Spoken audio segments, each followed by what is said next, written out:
सभी दोस्तों का नॉलेज अपना दोस्त में फिर से स्वागत है। दोस्तों, बोर्ड की परीक्षाएं अनाउंस हो चुकी हैं और मई में 10वीं तथा 12वीं की परीक्षाएं शुरू हो रही हैं। ये वीडियो ख़ास तौर पे इसीलिए बनाया गया है।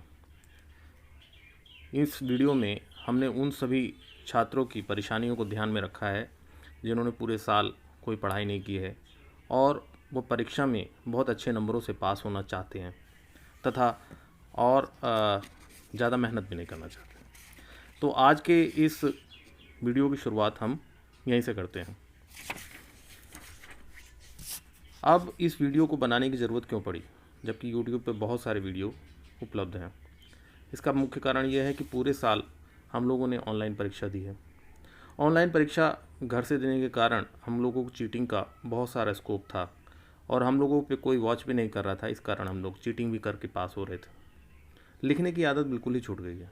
अब हम लोग किताब देख के लिख रहे थे, याद करके लिखने की आदत बिल्कुल ही छूट गई है। साथ ही साथ क्योंकि परीक्षाएं अब मई में होनी हैं और आज जब ये वीडियो मार्च में बनाया जा रहा है तो मात्र 1.5 महीने का समय आपके पास उपलब्ध है। और अंत में जो सभी के लिए बहुत ही कॉमन बात है कि सभी को परीक्षा में फेल होने से बहुत डर लगता है, चाहे आपने पढ़ाई की हो चाहे ना की हो। तो इसी बात को ध्यान में रखते हुए अब हम लोग इस विषय पे आते हैं। तैयारी कैसे करें, ये एक बहुत बड़ा विषय है।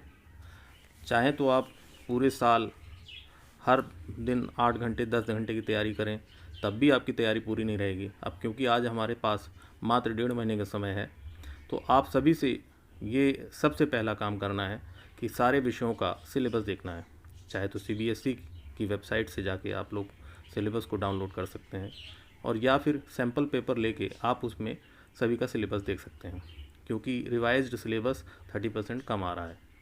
साथ ही साथ आपको सबसे ज़रूरी चीज़ ये ध्यान रखनी है कि जिन जिन चैप्टर का मार्किंग, जिन जिन चैप्टर का वेटेज ज़्यादा दिया गया है उनकी तैयारी ज़रूर करनी है, इसलिए इनको रेड पेन से मार्क कर लिया जाए। दूसरा काम आपको सबसे पहला ये करना है कि पास्ट ईयर के क्वेश्चन पेपर आपको मार्केट से ख़रीद लेने हैं।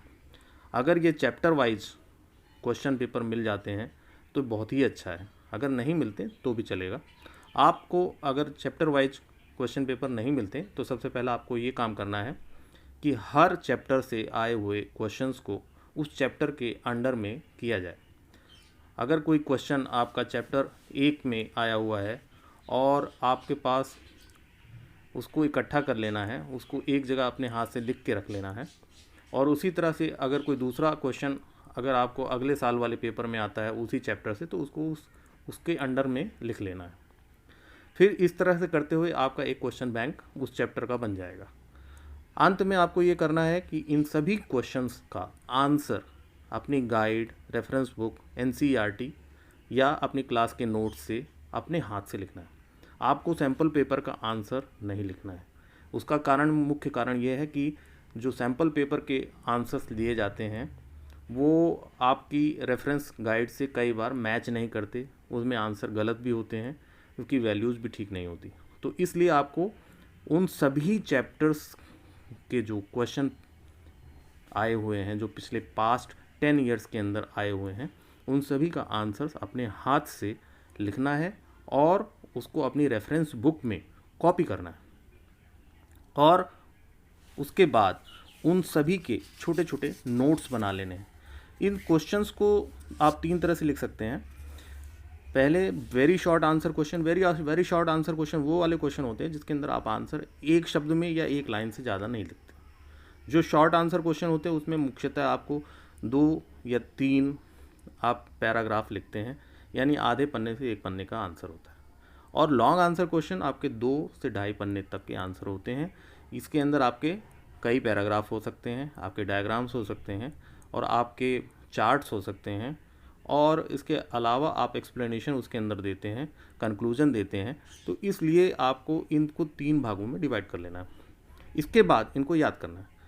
और मैं आपको ये बताना चाहता हूँ कि इस तरह से आप मात्र 5 से 10% तक की मेहनत करके अपने 60 से 70% आंसर्स, 60 से 70% को आप कवर कर सकते हैं सिलेबस को और बहुत ही अच्छे नंबरों से पास हो सकते हैं।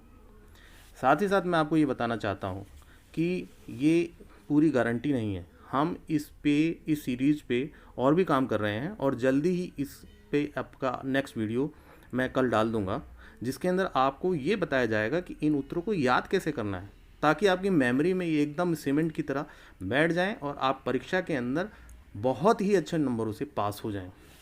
अंत में आपको मैं बताना चाहता हूँ, एक बहुत पुरानी कविता है कि ख्वाहिशों से नहीं गिरते हैं फूल झोले में। ख्वाहिश मतलब इच्छा। ख्वाहिशों से नहीं गिरते हैं फूल झोली में, कर्म की शाखा को हिलाना होगा। आपको कर्म करना पड़ेगा, आपको मेहनत करनी पड़ेगी। क्योंकि आपने पूरे साल तो आपने वेस्ट कर दिया है, लेकिन आपको इस 1.5 महीने में भी अगर आप मेहनत करें तो आप 60, 70, 80, 85% नंबर लाना बहुत ही आसानी से आप ला सकते हैं। और कुछ नहीं होगा कोसने से अंधेरों को। अंधेरा यहाँ पर कुछ नहीं है, यहाँ अंधेरा ये है कि आपके सामने जो रास्ता है, जो डगर है, जो आपको पूरा करना है, उस डगर को अगर आप हिम्मत कर लेंगे तो कुछ नहीं होगा कोसने से अंधेरे को। अपने हिस्से का दिया, अपने हिस्से की जो मेहनत है वो खुद ही करनी होगी। अपने हिस्से का दिया खुद ही जलाना होगा। अंत में आप सभी को आपकी बोर्ड परीक्षाओं के लिए ढेर सारी शुभकामनाएं। अगर आप मेहनत करेंगे, हमारी इन टिप्स को पालन करेंगे, तो शर्त यह गारंटी है कि आप 80-85% नंबर आराम से ले पाएंगे और अपने जीवन में सफल होंगे। धन्यवाद।